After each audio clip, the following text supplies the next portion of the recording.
Learn, experiment, achieve, and take off. We're anthropologists and social scientists who put leaders under the microscope. We are your eyes and ears to dig up the most valuable insights for success to help make you and your business better. We give you the tools to lead your future and help build leaders we all want to look up to. So, rise to your potential. Launch. Welcome. I'm Rebecca Bennett, your host. Our guests on this episode are LA journalists who explore social issues, even those that we get uncomfortable talking about. As you are aspiring and rising leaders, it is you who has the burden to bear to break down these social barriers and address these topics, rather than ignore them, as so many of us do. It is those of us who have a platform that others look up to that can make a difference in how we view these issues, as well as what we choose to do about them. So, let's get comfortable with getting uncomfortable as we listen to our guests and gain insights into how to be a leader in the hard-to-lead areas of life. If you could give a TED Talk, what would it be about? If I gave a TED Talk, it would be about not getting in your own way, because I've done it so many times. Like, I think we could have done Beyond the Interview a long time ago. I mean, I hadn't met Mari, but let's say I had. I always wanted to do something like this, and I never did it because I was always so scared. Oh my God, if I put myself out there, what are people going to think? Mm-hmm. Or, oh, I'm going to get a lot of criticism and that's going to bother me emotionally. I should just stick to a bigger outlet and write for them and I'll get more respect that way. Or I thought maybe it won't make it, but, you know, now I realize that's so stupid because anything you put your mind to, eventually it'll make it in some capacity. Mm-hmm. And then there's so many other people that I've studied that have made it in their own way over a long period of time because they believed in themselves. And I never had that until now. I think we could give a TED Talk about that together. Right? Yeah. Were you like that too? Oh, completely. For so long, writing for other publications, I kind of had that safety net. Whether it was editing my stories, having resources, and then putting it out there and having this large enough company to stand on the shoulders of. But with Beyond the Interview, we don't have a safety net at all. And we don't have anyone telling us what to write about, how to write about it. So it's hard to put yourself out there and to have that agency to write about what you want to write about with no guarantee of someone reading it or without any guarantee of, say, we get sued. Mm-hmm. We don't have any type of backing from anyone else, whether it's financial or kind of mental. So it's tough, but it's worth it in the end. So I love that idea of a TED Talk. Yeah. Nicole Benham and Mariella Rudy are the founders of Beyond the Interview, BTI. The publication is a highly curated collection of interviews, essays, and social news. At their company, they break the rules, not just because they're in charge and make the rules to begin with, but because when they interview their subjects, they are brutally upfront about non-taboo topics, yet somehow cultivate a comfort to talk about them. They connect on a deeper level with their subjects and throw themselves emotionally into their stories, which is exactly what journalism school taught them not to do. They have covered topics such as mental health, suicide, cheating, rape, and the lack of racial representation. They have been featured in The Hollywood Reporter, Los Angeles Business Journal, and Huffington Post, among others. It's funny because just mentioning these topics, I feel a bit hesitant, almost as if I'm not supposed to talk about them. But it seems that this is exactly what you're trying to do, trying to get people to do, to get comfortable enough talking about them. We normalize it by writing about it and putting it online or putting it in print, sharing it on social media, and just getting it out there as much as possible, because it's all about, you know, the medium is the message, right? It's all about how you see something and how often you see it. And the more and more we repeat these images, these words, the more it's gonna normalize a certain topic. Sure, yeah, the more we just become used to talking about it and it no longer feels like we shouldn't be talking about it anymore. Definitely. So, behind every great company and entrepreneur is more often than not a great story. Tell us a little bit more about how the Beyond the Interview came about. The domain name itself, I worked on for a long time. I tried to get so many different domains until I put these words together, and finally I was able to get Beyond the Interview for really cheap. And I met Mari through a mutual close friend, and Mari had a similar background to me, and we were talking about the state of journalism and how we had so many friends who stepped outside and away from these companies, and they made it on their own. But the way they did that is they branded themselves as experts, lifestyle expert, health expert, business expert. You know, they had an expertise. And Mari and I were sitting there and we're like, well, what kind of experts should we be? And we're like, we don't know shit, honestly. You know, and that's our slogan, that we don't know shit. So we're not experts, we're journalists. We ask questions. So I told her about the domain name because she wanted to do her own thing too. And I'm like, Mari, no, just do this with me, please. And also I knew she was really smart and I needed that in a partner. So So it sounded like the actual name of it came about because there were already some names taken with domain names, and you just kind of had to figure out, like, grab something that wasn't taken but sounded good. We wanted interview in it. Okay. And then I went home and I tried so many different things with the word interview, but everything was taken. And finally, because I would just write down words and then I put those few together, and that one wasn't taken. And when Mari and I tell people that we have this domain name and that this is our website, they're like, how'd you get that domain name? Or like, we've reached out to some pretty big people and they always agree to the interview.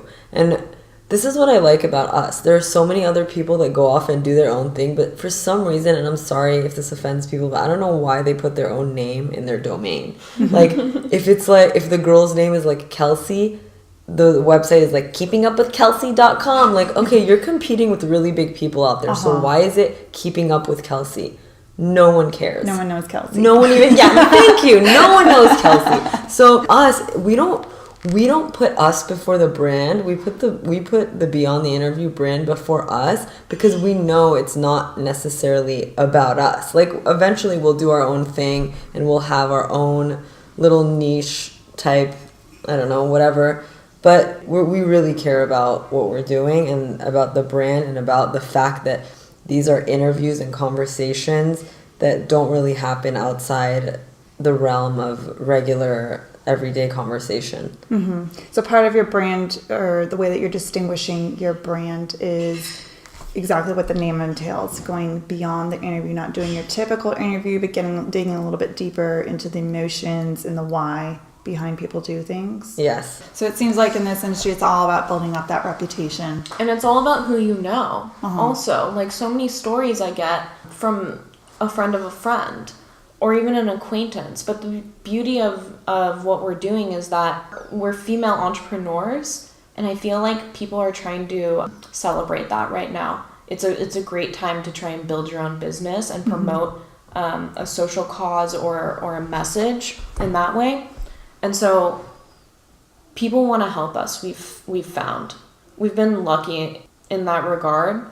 But again, there are people who want to see us fail, but less so. I really feel like people are our champions right now. They want to see us succeed. And so they're going to introduce us to as many people as possible. And this industry is all about who you know.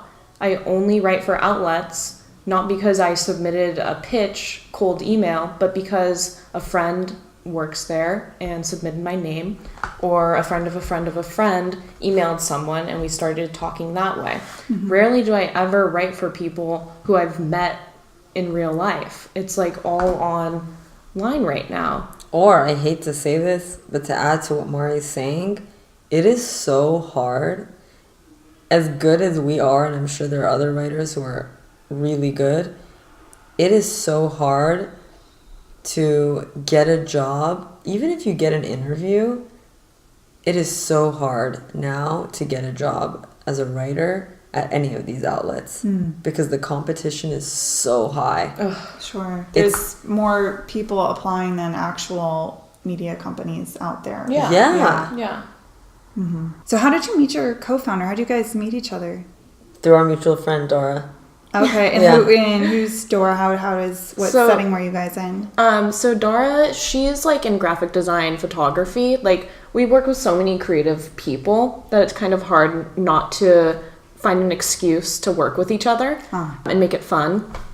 But Dora was working for this woman, Sandy, who's like a professional photographer, portrait photographer.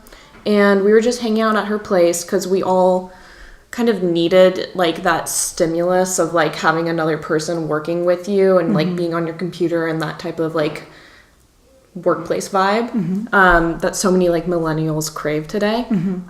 So we were just all hanging out, like doing work, facing the computer. And Nicole and I, like she said, we have a similar background. We're both journalists. We both have degrees in media. And we were just complaining one day, like, why aren't I being hired for the types of jobs that I want to do? Why aren't people hiring me to write the types of stories that I want to do? And it just like clicked. Like, why don't we just do our own thing? It's so easy these days. Not easy. What did you say? It's simple. It's simple. Simple. She corrected me the other day, and I thought it was so cool. Like, thank you. So it's not easy. It's just simple to finally get your name out there with all the technology that's out there and just do it. So what kind of pieces were you actually getting hired to do that weren't necessarily fitting who you are today? PR work, essentially. PR, okay. Yeah, branded content, types of stuff like that. Even with me, like I was doing, local newspaper reporting, which I loved and was fulfilling, but ultimately it wasn't getting me to the place where I wanted to be, which was interviewing the types of people who I wanted to.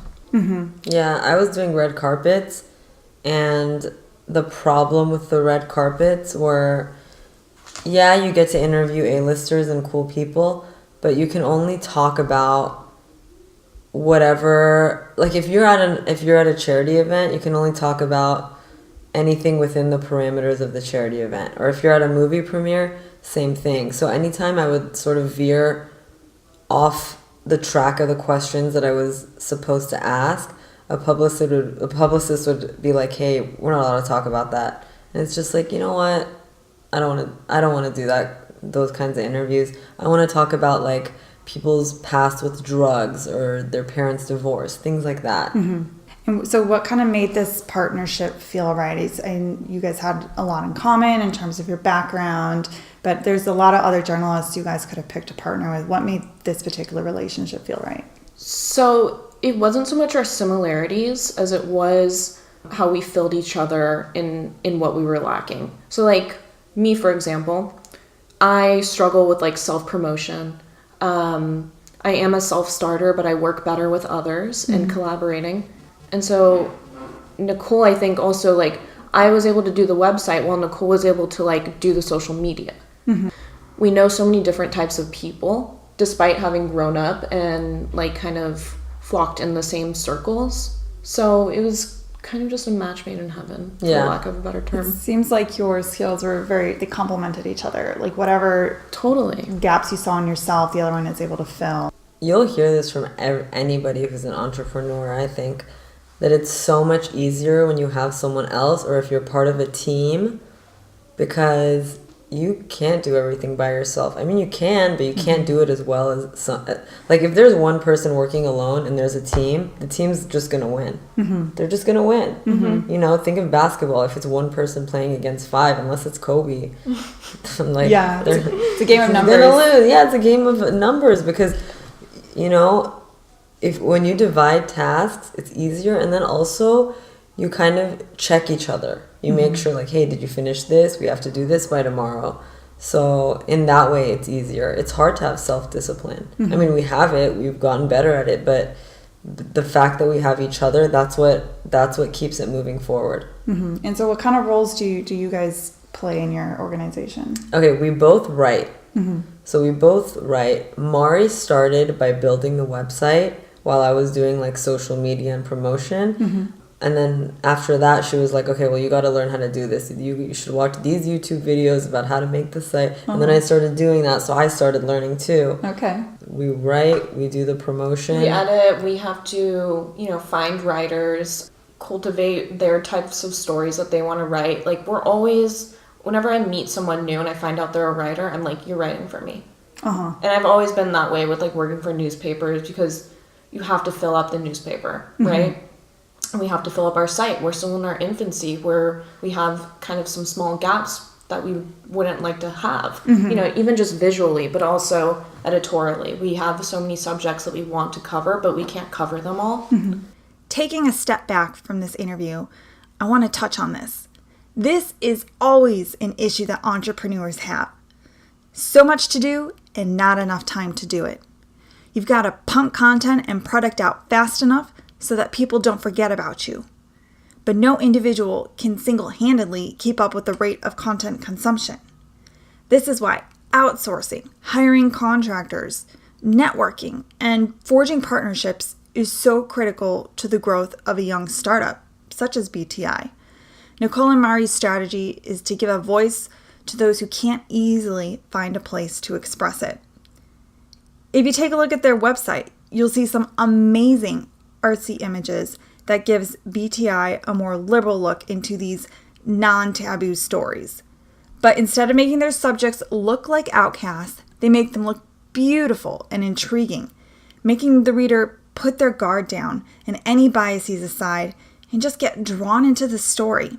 They cleverly draw the reader into these less discussed, uncomfortable topics through aesthetics, and at the end, leave them with a better understanding and appreciation of the world. Mari is in charge of the graphics and ended up finding this gift creator and forged a partnership. She offered to write a story about them in exchange for her gifts.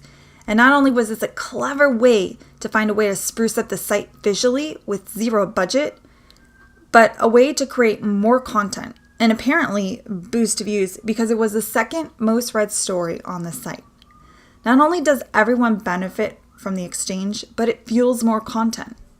Nicole and Mari aren't alone when it comes to operating a business with little to no budget.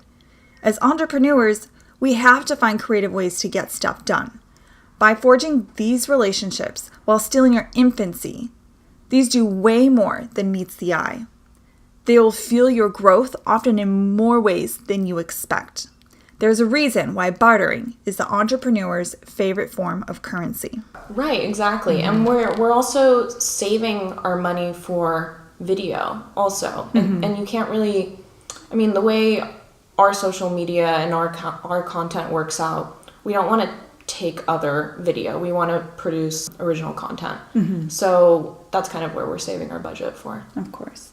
So do you guys consider this your main hustle or your side hustle? I consider this my main hustle because everything else is on the side compared to this. And this is all of our passions put into one website. There's everything else that I do and that Mari does, I think, is for experience and money, of course, which a lot of that goes back into our website. So this is like our baby. This is what we want to grow.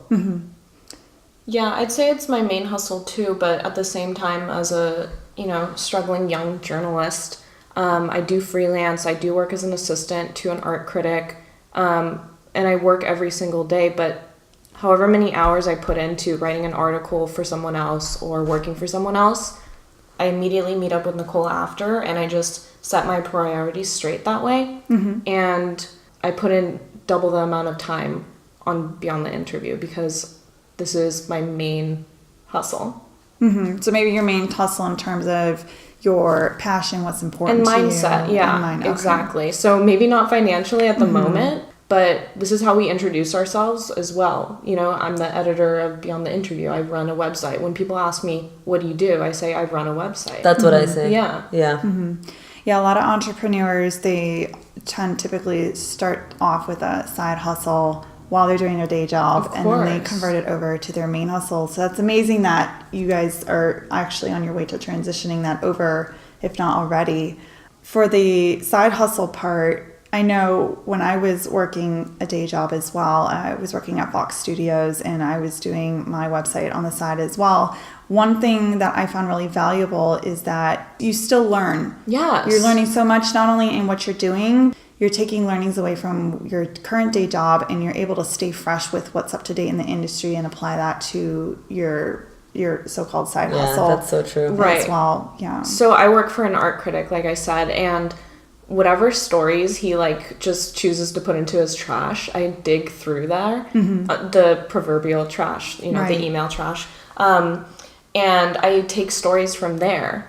And so I've kind of found my niche on the site, like writing about young artists. And I mean, they're just so interesting. They are a wealth of information and kind of emotional content there.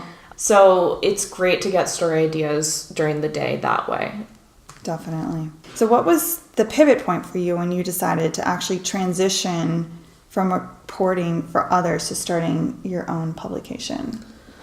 Well, first of all, just to see how much, I hate to make this about money, but just to see how much money people were making when they went off on their own versus what people were making when they work for publications. And that goes for even big publications. You're not making that much money at the LA Times unless you're a managing editor or something like that. And there's no security in And that either. yeah, you can get fired at any time. Yeah, Writers, every day there's news of layoffs. Exactly. So writers don't make that much, one. So that's why we wanted to brand our website and then brand ourselves. And then another thing was what Mari said is that now we have agency to write what we want to write, because at another company, they're telling you, you can only write about this, you can only write about that. Can you write about this? And when you suggest something to them, they're like, that could be good. But even that is so discouraging if you think about it, because you may be insatiably curious about something and then somebody will be like, oh, that sounds okay. And it just makes you feel like, wait, what? Like, this could be a really good story. What are you talking about? And when you're working for someone else, you can't flat out say that to them. It threatens your job security. But with me and Mari, it's not like that. And we're not like each other's bosses either. We just play off each other. And we encourage each other. So it's just a much better situation. And we knew that it would be like that when we were talking about this in the beginning. So how quickly did the actual idea come about to actually executing it? So when we talked about it, really it took, I think, in total 8 months. And we had so many plans, and we took pictures of ourselves for the biography on our site, and we did all this stuff, and it was getting ready. But I think once I got out of this relationship that I shouldn't have been in, I was like, no, we're doing this now. And then we did. But we just needed that push because we were so comfortable. We didn't like that we hadn't launched, but we were so comfortable in the pre-launch phase where we're throwing around ideas, because it's still exciting to do that. Sure. But I was like, you know what? I don't care, because we wanted to launch with at least 20 articles. I think we launched with 16 because we didn't want to be a blog. We didn't want to do one blog post a week. Right. So finally, I was like, I don't care if it's 20. She's like, me neither. I'm like, we're launching no matter what. I don't care what it is. So that's how that happened. Yeah, and we found ourselves so stuck in telling people, oh, it's coming along, when they would ask, how's the website? When can I read it? Oh my God, I can't tell you how many times people asked me that, and I got so fed up. I'm like, Nicole, does this happen to you too? And she'd be like, yes, man, we need to just get this out there, put it into the world. Who cares what we get back? We're doing it. We've been planning, and we had a soft launch. We didn't really announce it to that many people, just the people who we cared about. And that right there, what Mari is saying, is what I feel like stops so many entrepreneurs from actually launching. They feel like they have to have a full, perfect product ready to go before launch. And when you launch, you have to launch hard. But the new philosophy that's popular now is launching when you have a minimum viable product and having a soft launch, even if it's a beta version. And that's okay, as long as you let your users know that, hey, this is not perfect yet, but with your feedback, we're gonna make it perfect. And you launch soft because if something is horribly wrong, then you don't damage your reputation. But once the feedback is good, spread the word. If it's worth spreading, it will spread.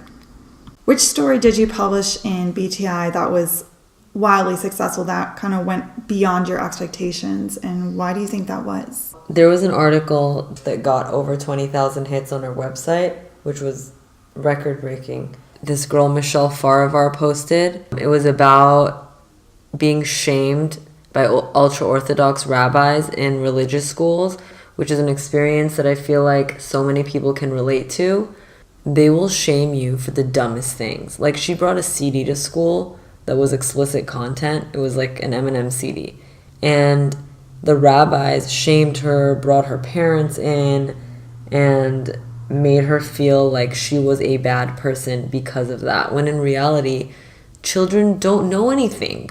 How can you shame a child? It's like the childhood time of your life, it's for you to grow. It's the most important. Developmentally. Exactly. That's the word I was looking for. Developmentally, it's the most critical time. And how can you expect a child to know what's good and bad? You're teaching her. So a lot of times these schools take it to another level. Like, if you don't wear a collared shirt, the dress code is you have to wear a collared shirt and a long skirt, and you don't wear one, and they're like, you need to go home and change. Call your mother. And they make you feel bad about it. Mm-hmm. And they make you feel guilty and sad. And then that's when you feel shame. Like, guilt is, okay, I did a bad thing. Shame is, I am bad. Mm-hmm. And that's not okay, especially for a child to feel, because when you internalize that at such a young age, everything will start feeling shameful. Sure. You know, like the way someone looks at you, you could be like, oh, I know what that look means. That means they think I'm bad. I am bad. And that's where self-esteem issues come from. And that's why I think her article was so powerful, because she wrote about the entire process and how she felt shame, how she got over it, how she dealt with it. And it was so elaborate and so well written that so many people were inspired by it, especially people who had gone to those schools and people who are still in those schools. And she has met with a lot of people because of that article. She even had rabbis who would reach out to her and say, hey, well, why don't you write something nice about Judaism? Which was funny because her article was not trying to denounce Judaism at all.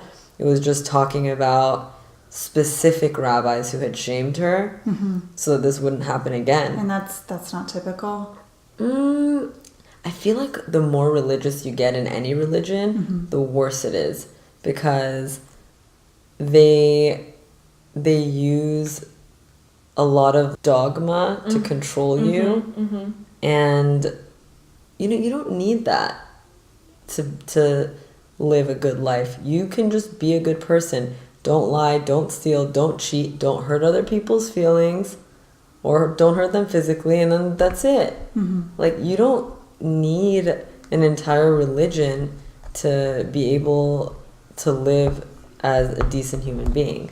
So people could essentially relate to this story on several fronts. Mm-hmm. The religious aspect, the staunch experience of growing up in a strict environment, whether it's school or home, feeling like an outsider and feeling the shame from it, and then having the residual effects later on follow you throughout your life. It was also specific to Los Angeles because we have such a huge Orthodox Jewish community, but also Persian community as well. So when Nicole was pitching me this idea, I said, we need that story, because I grew up with Persians as my friends. They all share this one collective experience that it just amazes me. Everyone's cousins. Everyone has a wedding to go to that weekend, and they're all going to be at that same wedding that weekend. Same cars, like everyone's in the know with each other. It's such a vibrant and collective community. So I knew that if that one person experienced that, she's not alone, and people were going to catch on to that. Ah, gotcha. The way that she overcame her shame, a lot of people could read that and be like, you know what, I felt the same thing and I shouldn't feel it anymore. Or a parent of a child could read that and say, you know what, maybe I'm not going to send my kid to this type of school, or maybe I'm going to evaluate this school a little better before I send my kid there, because parents aren't the only ones raising the kid. The society raises the child. Sure. So that's why that was so powerful. I think the crux of what it all comes down to is that Nicole and I are able to empathize with so many different experiences, even if they weren't necessarily close to our own. So another example would be the rape story, and I won't go into detail. Like, I wouldn't be able to do it justice telling her story, and I wouldn't even want to. That's her story. But the fact that we're putting these firsthand personal accounts of issues that you might not even want to read about, but you know deep down you should, because these are issues that are plaguing so many adults right now, whether it happened to you in college, in elementary school, at work, today. And so we really want to give a platform for all of these writers who have a specific experience and a voice, while at the same time using our own resources to go and hunt down that first person account who doesn't see the media or an online platform like ourselves as a viable option for them to do it themselves. So we'll ask those questions, and we'll put it in a way that, we'll put it on the page in a way that keeps your attention, makes you want to read more, makes you care about it, whether it's visuals or headlines, something like that. And it seems like with these stories, you're able to be almost like a safe haven where people they know if they share their story with you, that they can trust you're going to put it in just the right light and not make the situation worse for them. 100%. And I feel like Nicole and I have developed our own brand as credible journalists, so that when we do approach another writer, they know that we're going to do their story justice, and we're not going to be, careless about how we present it to the open world. For example, my friend, I knew she was a writer, but I hadn't seen her published anywhere. So I approached her about this story about her mom passing away. And the fact that she trusted me with that story made me know that we were doing something right. And then afterward, to see how many people reacted to it, and to have her share our site on her own personal accounts, was just the greatest feeling ever. So we're writers and editors as much as the next person, but we're like gatekeepers of these stories, and we don't take it lightly. So as always, there's at least two sides to every story, if not more. And it seems like you guys capture more this side of the story that plays more with the victim rather than the culprit. So for example, in recent news, we have Harvey Weinstein, who was caught in some sexual affairs and whatnot. And obviously that makes great breaking news. It can get your website a lot of hits, but it seems like you guys choose to go for that second story, that less known, that less voiced story. Yeah, exactly. And we have featured a lot of female voices recently also. I'm not sure if that's where the direction the media is headed right now, whether it's, what's that brand by Amanda de Cadenet? Girl Gaze. Girl Gaze, yeah. Girl Gaze, you have Girl Boss, you have... Yeah, Girl Boss. You have Feminist Fabulous, all of these different female voices that are catering to finally rising up, #MeToo. So there are all these different media movements at play right now, and it's a great time to be giving a voice to that because people are finally listening. And we have that credibility already established. So people know that when they come to our site, we're going to have those carefully thought out stories that you won't get in the New York Times, that you won't get on Twitter even, really, because we have that established long form kind of narrative already. I wouldn't necessarily even say it's like the victim perspective. It might be the outlier perspective. A lot of our audience at launch are professionals, aspiring leaders, and established leaders, and I'm sure they would be interested in getting a deeper glimpse into issues in the workplace. Are you planning any new pieces to talk about these kinds of issues? I feel like the tech industry is such a great petri dish for how workplace environments are changing and evolving, whether it's, you know, having the CEO sit down with actual workers and kind of the loss of the corner office. I feel like I've been toying with that story idea for a while. I've read, so we study the habits of CEOs who we admire and kind of want to emulate. And whenever there's a new article about them, we pick it up, we read it, we share it. It's kind of like our homework that we do.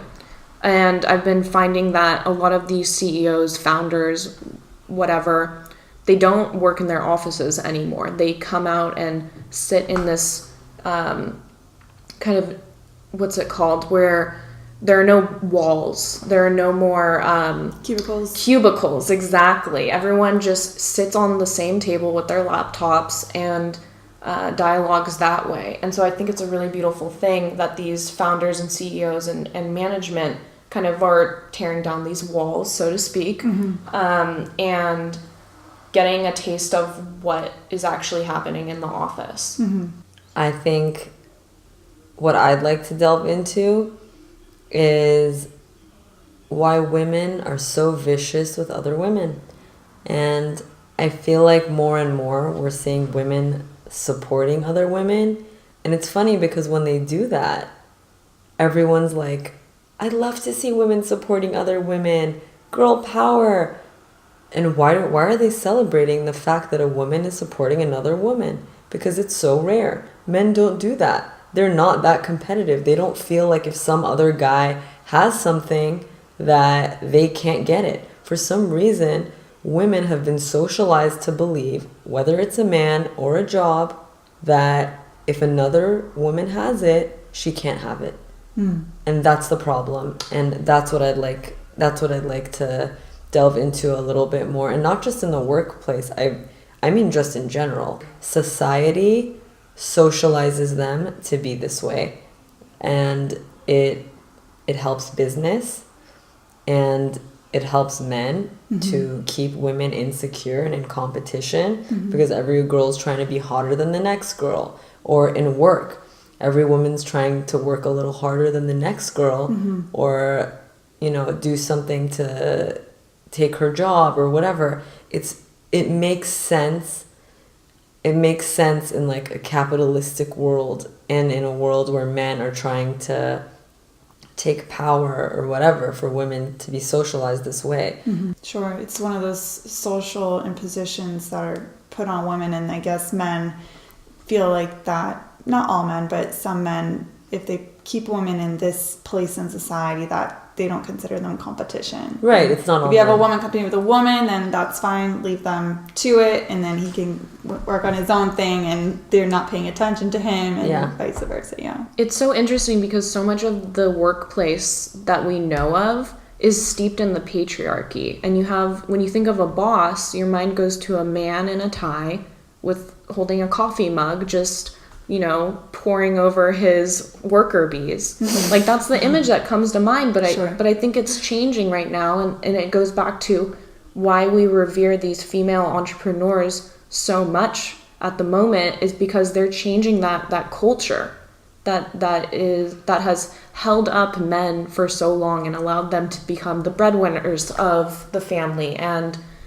just these pinnacles of what a boss or a CEO looks like. So in BTI, you have a talent for breaking down barriers and talking about those uncomfortable topics. And the end result is you come out with deep insights into human nature, not often explored in a communal fashion. If we wanted to give society a way to break down barriers, to learn how to dig deeper and explore these topics socially, yet safely, what methods or techniques would you have them use to get there? perhaps there's a formula for this self-exploration. I think what it comes down to is that everybody's wearing a mask. We put on not a show for other people, but we want people to perceive us in a certain way.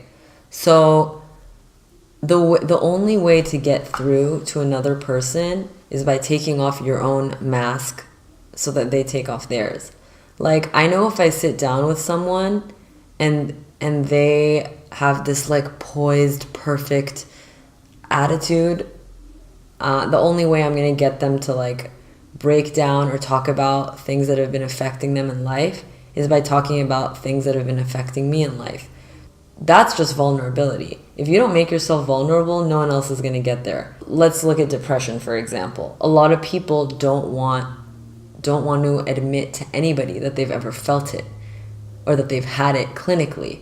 Because when you do, you sort of group yourself in this, what's the word? Like you're Kind of an undesired category. Yes, it's an undesired category, and it is a mental health issue, and nobody, nobody wants to be like, oh, I've had mental health problems, so they won't talk about it. Yeah, no one admits their weaknesses. It's hard to do. Exactly, but if someone else does it first and in a vulnerable way, like, yeah, I felt depression before, it was really sad. I feel like, I'm going through a breakup right now, and I'm seeing a therapist. The other person might be like, you know what, I went through the same thing. There was a period in my life where I took a leave of absence from school because things just weren't going well for me, and I just needed to focus on myself and take a break and not put so much pressure on myself. Okay, well then that opens up the entire conversation to a bunch of other topics that have gone unexplored. So that's the way to do it, and also by destigmatizing.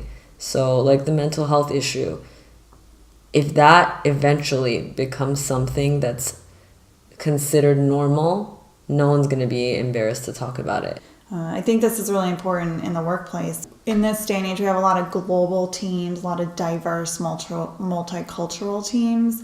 There can be a lot of conflicts maybe underneath the surface. Maybe people don't feel comfortable talking about something that bothers them that's not culturally aligned with their culture, but it's the way that someone's behaving that they don't like. So people, have a tendency not to speak up. They let it slide under the table. But I think as leaders, it's our responsibility to speak up and make these things the norm. And again, not destigmatizing is what you said before, to make everything okay to talk about, because we shouldn't be hiding, in the shadows about these things. Yeah. So usually when someone comes out up front to talk about these issues, there tends to be a domino effect, and others start talking about it and movement starts happening. What kinds of responses or calls to action have you seen result from your work? Perhaps a particular story you have in mind? So we have two stories in particular that we've already discussed, the rape article and the shameful rabbis, essentially, article. But another example of that is the Words of Women article that we posted. And it was a person who we reached out to just over Instagram. And when we posted that, we didn't know what type of audience she would have, let alone their reaction to it. We're lucky when one person shares an article of ours, but we're even luckier when the person who we wrote about shares that article, and they're able to disseminate it to their own audience. So when she shared the article, she said, after 2 years of running this site, I'm happy to finally go public about who I am and why I do this. And so many people responded to that, because we all kind of have these social media profiles that we hide behind. But to put ourselves out there and then to put that also on social media and kind of say, this is actually who I am, is amazing. And then right after that, after the article, spread like wildfire, she posted something on her account saying, Words of Women needs your help. And because she had put herself out there, and I'm not sure, we haven't followed up on this, but I think because she put herself out there and she was able to tell her story, finally, after hiding behind this account for so long, she was finally able to ask for help, and she started a GoFundMe account to kind of keep up with the site. She runs a prolific newsletter. She posts multiple times a day, in addition to being a social media manager at Complex, a huge media company. So she was finally able to ask her audience for financial help, which no one should feel guilty for. We all need to ask for financial help at one point or another when we're starting our businesses. So I'm not sure, we might do a follow-up story on that, but to ask for $5 from someone who goes to your site regularly for inspiration, resources, whatever, it shouldn't be as hard as it seems. And I would like to think that by getting her story out there about who she is and how much time and effort and emotional wherewithal went into this account, Words of Women, I'd like to say that we helped her out in that way. Yeah, and we should actually donate to her. Oh, totally. I already did, actually. $5. Did you? It's not a lot, and I love that. But yeah. And I want to see it grow Me too. and to sustain it. Me too. Yeah, so everyone go help out Words of Women. Well, that's a really powerful story. If you could interview anyone in the world, who would it be? I would choose Howard Stern because he says whatever he wants to say. He's not afraid of anyone. He's not afraid of anything. And he delves into topics in a way I've never seen. I mean, he confronts people on his show about things no one else would. I mean, put aside the, vulgar sexual nature of some of the questions he asks. He straight up will ask somebody, how many times a week do you see a therapist? And that's how I learned vulnerability, by listening to his show, because that's how he got people to open up. Traditional journalism teaches you to sit back and use silence as a way to get the other person to speak. But that can only do so much because they're still very controlled. He uses an interview as a sharing experience. And the thing about him is throughout his career, he has spoken so much about himself, his wife, his divorce from his other wife, his children. He's so open. That's why I would want to interview him, because I'm totally cool being vulnerable to get people to open up, but he'll just open up. And I care about what he has to say. He has really important insights, and he has a wealth of knowledge just from everybody that he's interviewed over the years, which is so fascinating to me. I hate to name another white male, but if there was one person I could interview, it would be Woody Allen. And not for the reasons that I would have given 5 years ago. For so long, this man informed so much of my tastes, humor, the books that I read, the movies that I watched, whether it was his own or the ones that he often cited as his own inspiration. And I wrote so many papers on his movies as a journalism student, but I had an outside concentration in film. But when I started learning about all of the sexual assault allegations from his family that came about, the fact that he had a relationship with his wife's stepdaughter, or not, essentially Sunyi was his stepdaughter, but his wife's adopted daughter. I started to reconcile the man as an artist and then the man as a man. And I often think about these people who are in positions of power, who produce great works that will stand the tests of time, but you realize that they're pieces of shit, essentially. Whether it's Picasso, who was a known womanizer, Hemingway, who, drank and berated the women that he was with. And so if I were to ask him anything, it would be, if you had any regrets in your life, what would you choose? And I would love to have him unfold, because he's such a taciturn kind of figure in culture right now. He doesn't grant that many interviews.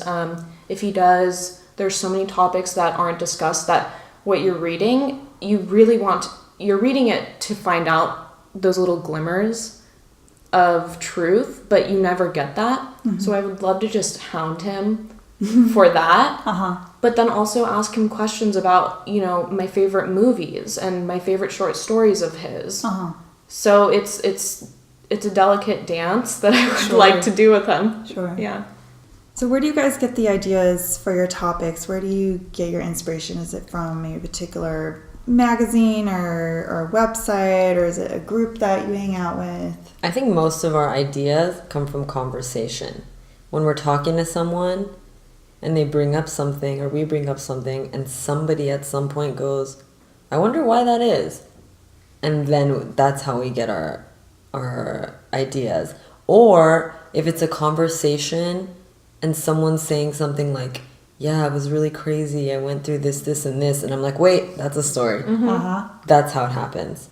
Yeah, whether it's like dinner party conversation or meeting a person for the first time and you're just going through those obligatory questions, there are always these moments that happen multiple times a day where it's like story idea, story idea, story idea. In addition to that, we're complete Instagram fiends, I think, and so much of what we see and what inspires us comes from personal accounts on social media.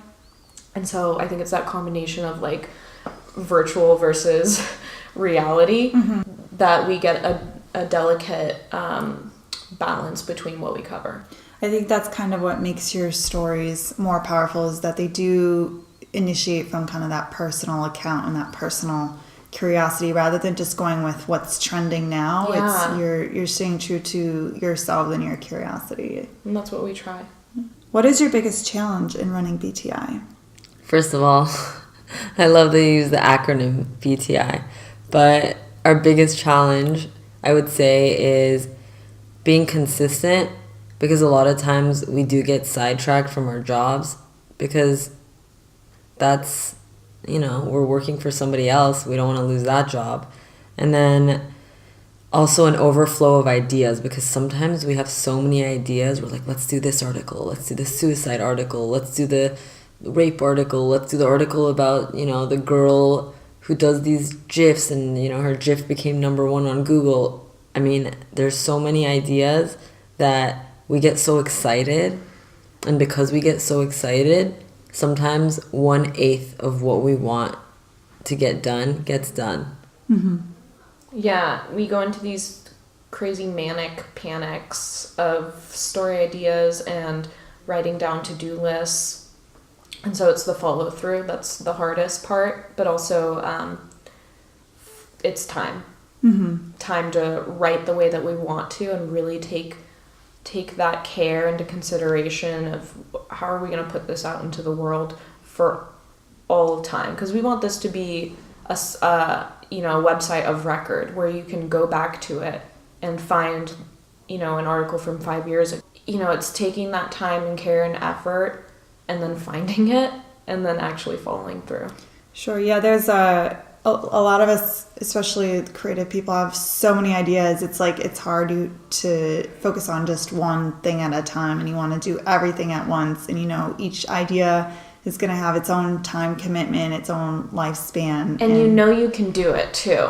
It's just you don't have the resource, whether it's time, money, mental capacity. You have to sleep at one point or another. Sure. And then trying to fit in social obligations, taking self-care, whether it's working out or, getting your nails done. So it's just that work-life balance that everyone is trying to fulfill. How do you think you achieve work-life balance? Like, what does your day look like? How do you balance work, the amount of time you do spend working? What is that versus the time you spend for yourself? I know Nicole's going to answer on the opposite spectrum, but waking up early and being able to start my day focused on beyond the interview, get my shit done, and then go to work, so that if I have a bad day, I know that I can just go home and cook dinner and relax or unwind. But if I don't get that opportunity in the morning to really align my focuses, it sets everything on the back burner. Wow, that's really interesting. I think I should start my morning like that now that I hear her saying But you're it. the opposite, and that's why I said that, because you would do it at night. I do it at night because my mind works better at night. Sure. Like that, I'm just one of those late night creative artist types. that likes to stay up into the wee hours of the morning. So you do your work when your energy is, when your energy I don't know. Yeah, I don't know why that's where my energy peak is. It's very unfortunate because I'd love to wake up in the morning and be like, super excited about whatever. No, but it works for us because you'll text me at 2 in the morning and then like 4 hours later I'll text you back, and so it's only that small window that we. Sure. Yeah. It's almost like you guys take shifts. Yeah, we definitely do. That's real talk. That seems productive. So what are some of your favorite work tools that you guys use? Firstly, Squarespace is an indispensable tool. Whether it's the drafts that we keep on the back end of the site, where we're able to edit each other that way, not like kind of use Google Docs so it's more streamlined that way. You can also connect to your social accounts that way. It just streamlines everything, right? But on the opposite end, I would say that when Nicole and I are just brainstorming and jotting down ideas, we put actual pen to paper and we write out our to-do lists that way. Sometimes we'll send a to-do list over email, but I feel like I'll even take a picture of our to-do list that we wrote out and send it to her over text message that way. That's exactly what I was going to say. Yeah. That I physically have to write it down to get myself to do it. Sure. And I will carry around a notebook with me, like a small journalist notebook wherever I go. And exactly what Mari says, sometimes I will take a picture of the actual screen, and that's how I'll do it, because I know I'm going to scroll through my camera roll on my iPhone, and that's what the screenshots get me to do it too. I agree. It's so crazy because now we live in like this social reality where we're half in reality and half on our phones. I mean, that's really how it is. So I have to sort of keep it going on my cell phone to remind myself. And then another work tool, and I mentioned this before, is just the fact that we have each other to bounce ideas off of and to keep each other on track, because there's only so much self-discipline you can have. At some point someone else is going to be like, okay, you need to finish this article, we need it tomorrow. And then you do it. Yeah, and we've tried to explore different social posting platforms where we can schedule it, or we can modify it in a way that we couldn't do otherwise. But ultimately I've found that just doing it manually and posting when we know it's going to work well, and just using our own, built-in resources on the phone is indispensable. Speaking of social media, what kind of social media outlets have you found have been the most responsive to your posts? Definitely Facebook. Facebook is a wealth of clicks, especially for journalism. Whether it's the algorithm working in your favor, or the certain types of people who like and share your posts, it needs to be at the perfect storm for something to go viral, right? And so Facebook plays a huge role in that. But also we're really harnessing Instagram for our posts and that whole link in bio. We finally got over 10,000 followers, so we're able to have the swipe up in our stories as well for links to our stories, to our articles on the site. Twitter, not so much. I think Twitter's a really weird place to be right now, just because of the political climate. Everyone is on Twitter to share ideas and not so much to share their own ideas and not so much others. So I haven't seen it really take off for any of our articles on Twitter yet. Right, I haven't seen it either. So another thing with us, and this goes for Instagram and Facebook, when somebody we write about, and usually we write about people who already have a big following, when they share our stories that we've written about them, that's when we get the most hits. Yeah. That's when we get the most hits, because they're sharing to a community of people that follows them for a certain reason, and they want to know more about them, so then it drives them to our site. Sure. That's a good strategy, and also you have a bigger impact. You influence more people that way too. So what are your big plans for BTI? Where do you guys want to take it? We definitely want to build it into a media company, whether it's a conglomerate or where we host other sites, we definitely want to have it serve as an umbrella, and it might not look or sound like Beyond the Interview later on. It might be Beyond the Prescription Pad, Beyond the Makeup Counter, Beyond the TV show, whatever it is. I feel like we could really brand certain topics and have it spin off into its own site. And then also fostering new relationships with writers, photographers, designers, and kind of helping our peers along the way. Right. So what Mari's saying is very accurate, but we also kind of want BTI itself to be like a Humans of New York type place.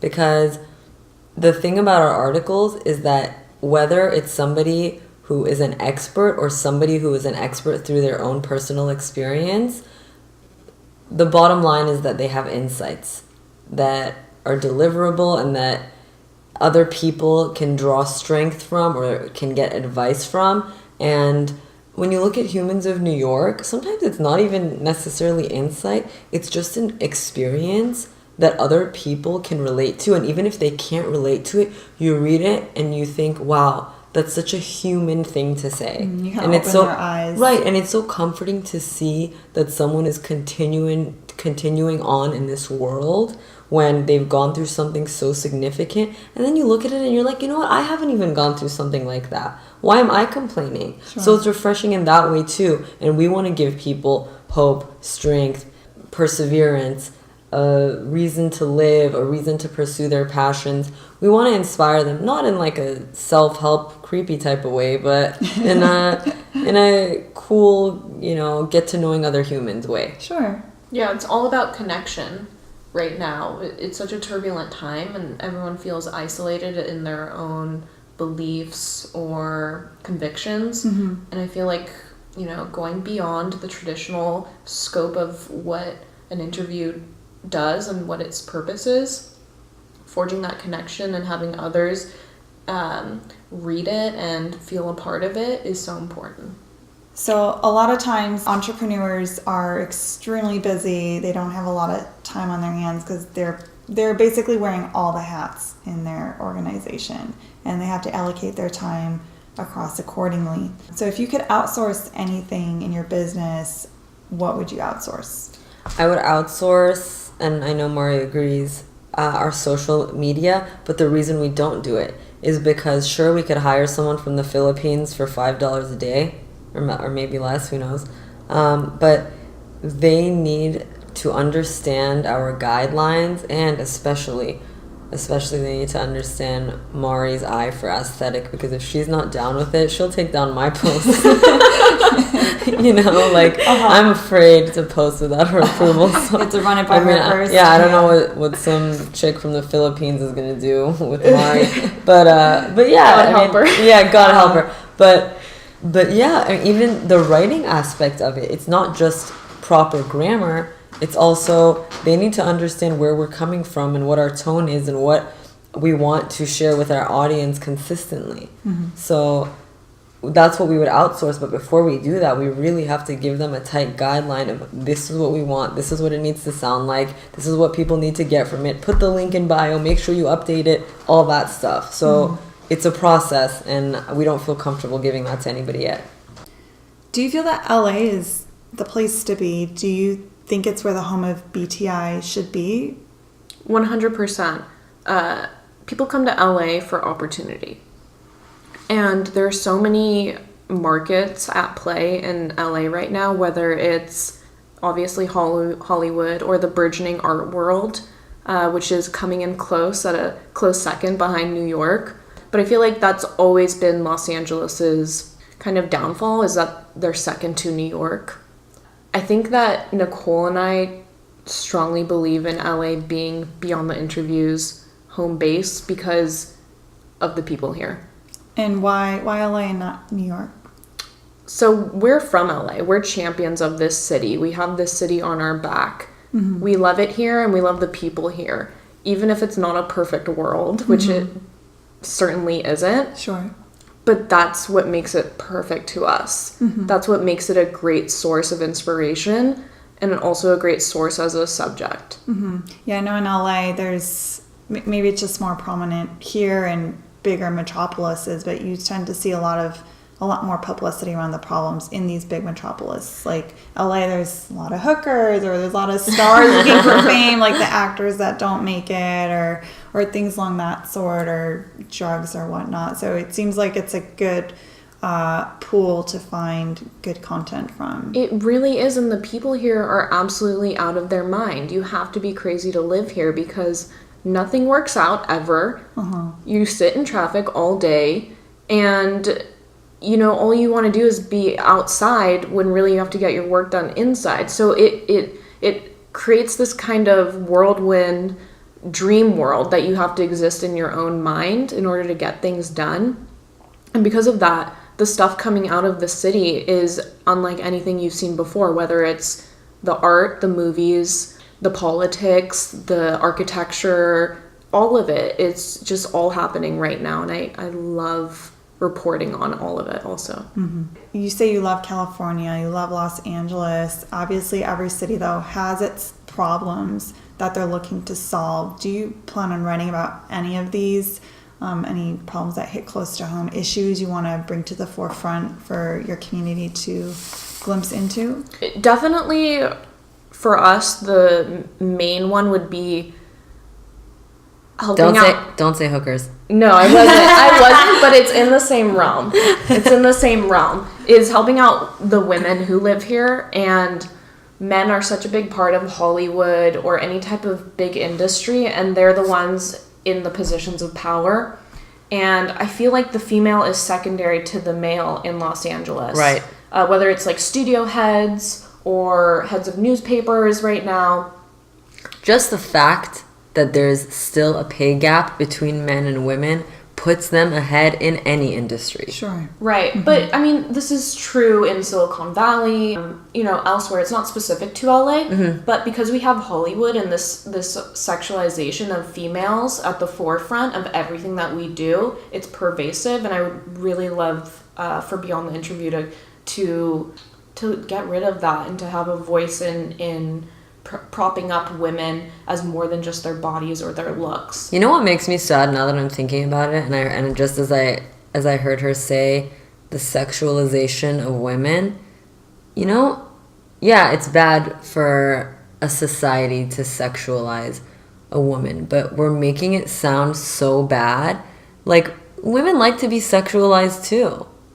No, there's no harm in owning your sexuality. Exactly. Don't get it twisted. Women like being sexualized by their mate or by someone that they have given consent to. But when it's only through the male gaze in Hollywood, right, that this appears to young children, people growing up in this city, then it's a problem. And that's what it has become. Now it's a problem. Sure. So that's why we really like to give the female voice a proper platform, and kind of preferential treatment to it on our site is that we've seen it so much, we've lived it. Females need to be heard and be part of the conversation, if not at the front of the conversation. Another article that I wrote, I don't know why, I completely forgot about it when we were talking, but it was about beauty and how beauty has become the most important thing for women. That you see a woman's looks before you see anything about her. And it's, like I said, it's good for business, it's good for the makeup industry and all that, everything, fashion industry, plastic surgery, but is it good for people? Yeah, but is it good for people? Is it good for self-esteem? And part of the reason women have low self-esteem is because there's this ideal that they feel like they haven't reached. And no one's teaching you to give yourself credit for everything other than that. In the same way you give in the same way that you give credit to yourself when you have an on-point blow dry and manicure and your lip liner's on point and everything's hashtag on point. So there's so many. There are issues within issues within issues, And my mind is like in a flurry just thinking about them. Even listening to Mari talk, I wanted to interrupt her 10 times. Yeah, for sure. Every sentence and be like, wait, but also this, but also this, but also this. But it's true what she's saying when she's saying women come secondary to men. Women are second to men. And there are so many ways that is true.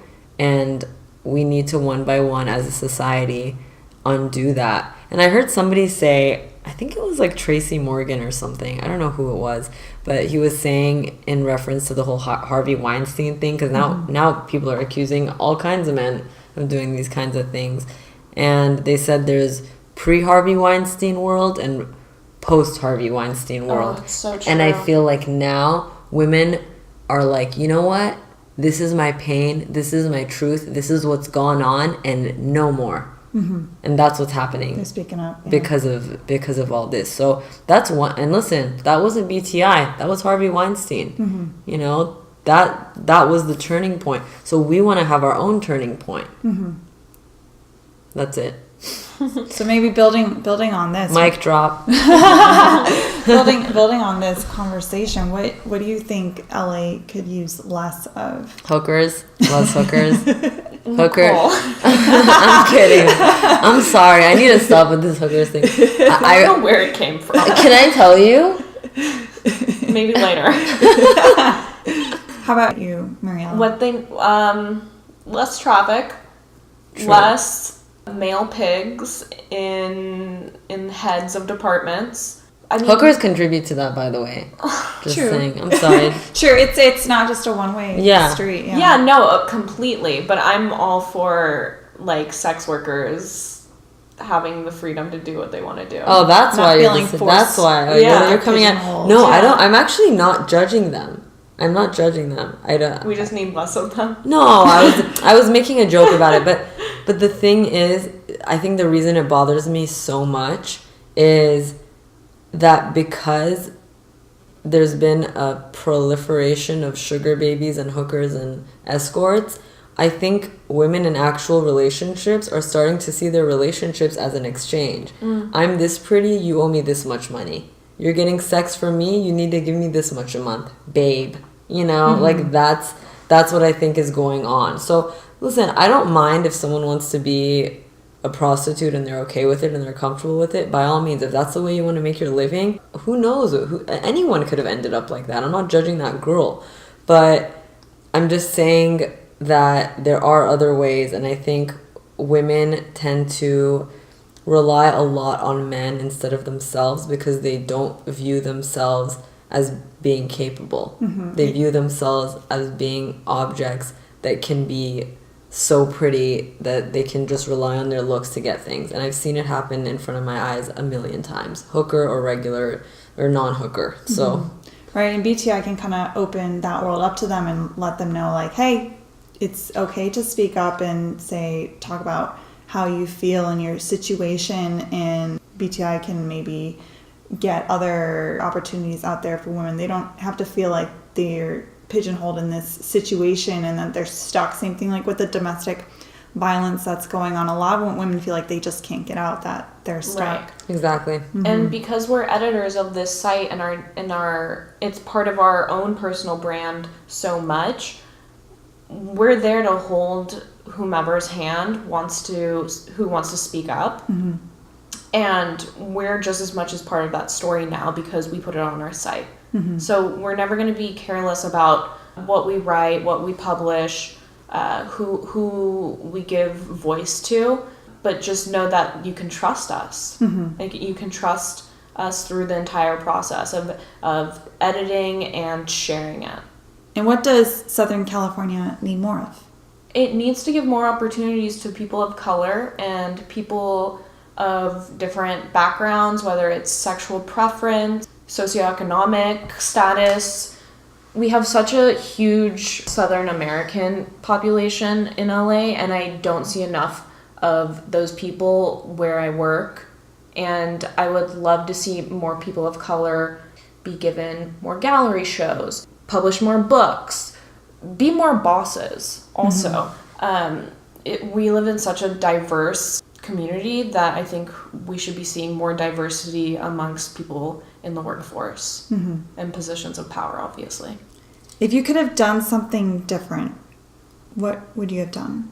I would have asked for help a long time ago. I think for some reason, I didn't want to. I felt like it would make me look unprepared if I asked for help from people, and especially from people that I knew. I wanted to seem like I knew it all, but I didn't. And I watched so many other people ask me for help, when that even shocked me, and these were my peers. And I thought, you know what? Like, what's with my ego? Like, I need to chill. So I think just asking people for help on a regular basis has helped us tremendously now. And if I did it a long time ago, I think we would have skyrocketed by now. And we're going to, but that's because we realize we don't know shit and we ain't shit. You know, that's how I think that's what I would have done differently.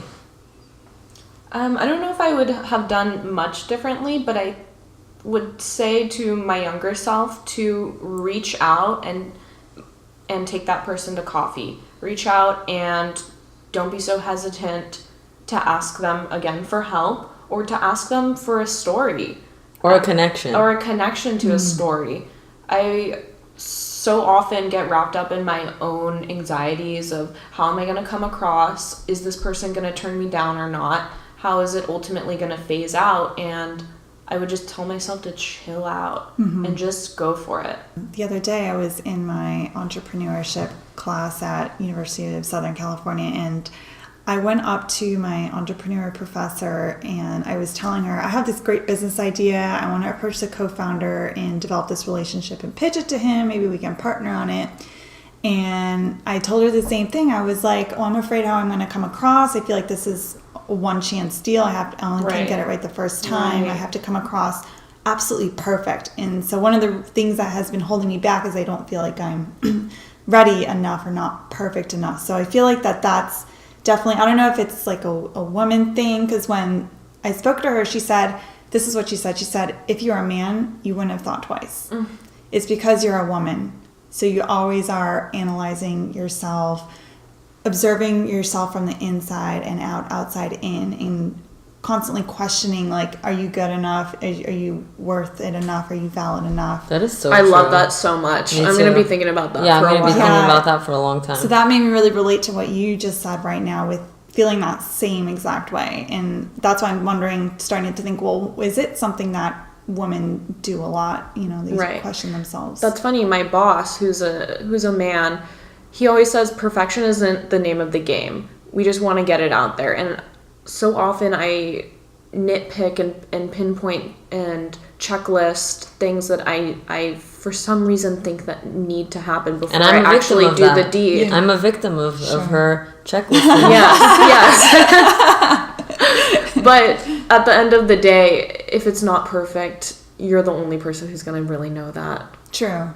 That's true. That's true. At some point you have to figure out when is it okay to put out your product, and if it's not perfect, like, just find that in between where it's okay. It doesn't have to be perfect, but it just has to be okay, and that way you can make your impact. It's the balance between preparation and perfection. Well, thank you so much for sharing your stories, guys. Thank you for having us. If our listeners wanted to check out your site, where would they go and how would they get in touch with you? So it's www.beyondtheinterview.com, and it's spelled exactly the way it sounds. And then we have on Instagram at Beyond the Interview, on Facebook, facebook.com/Beyond the Interview. But on Twitter, they have a character limit, so it's at Interview Beyond. I hate that character limit. I hate that. Supposedly, they lengthened it for your username, along with, you can have like over 140 characters now also. But I went to go and try and change our name, and it didn't allow me. It didn't let you. So we'll have to follow up on that. That darn Twitter. Yeah. Well, thank you, Nicole and Mariella, for getting us out of our comfort zone and taking the time to speak with us about how to break down social barriers and address these sensitive topics so that we can become more influential leaders. Thank you. Thank you for having us. Hey, thanks for listening. Don't forget to download the next episode so you can listen to it on your next commute or trip. You can access more great insights and other goodies on our website at launchitspot.com. You can sign up for our newsletter there, which will notify you when we post the new goods.